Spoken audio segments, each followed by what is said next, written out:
Hello అందరికీ. అప్పుడు జారుగా అయిందని చెప్పాను కదా ఫస్ట్ ఇంకో వీడియోలో. ఇప్పుడు చేశానండి, మంచిగా వచ్చినాయి, చాలా బాగున్నాయి. టేస్ట్ కూడా సూపర్ ఉంటుంది.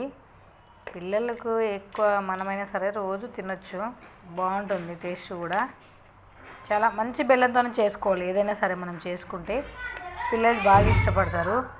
అదేందో కానీ అందరూ మా చుట్టాలు కానీ ఎవరైనా వీడియోలు చూస్తారు, ఒక లైక్ కొడితే ఎక్కడ లక్షల్లో వచ్చి సంపాదించుకొని బాగుపడతారేమో అని.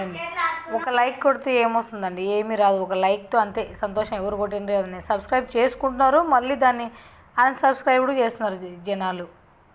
ఇష్టం ఉంటే చూడాలి, లేకపోతే లేదు, అంతేగాని అది ఒకసారి సబ్స్క్రైబ్ చేసుకొని మళ్ళీ అన్సబ్స్క్రైబ్ కొట్టి ఎందుకు చెప్పండి? ఒకరిని ఇబ్బంది పెట్టి బాధ పెడితే ఏమొస్తుంది? చూడండి, ఈరోజు నా పుట్నాల పప్పుతోటి నువ్వులేసి బెల్లం పట్టీలు, కానీ చాలా బాగా వచ్చినాయి. చూడడానికి కూడా చాలా బాగున్నాయి.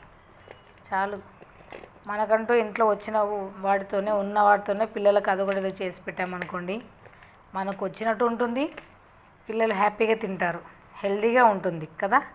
నచ్చితే లైక్ చేయండి, షేర్ చేయండి, సబ్స్క్రైబ్ చేసుకోండి.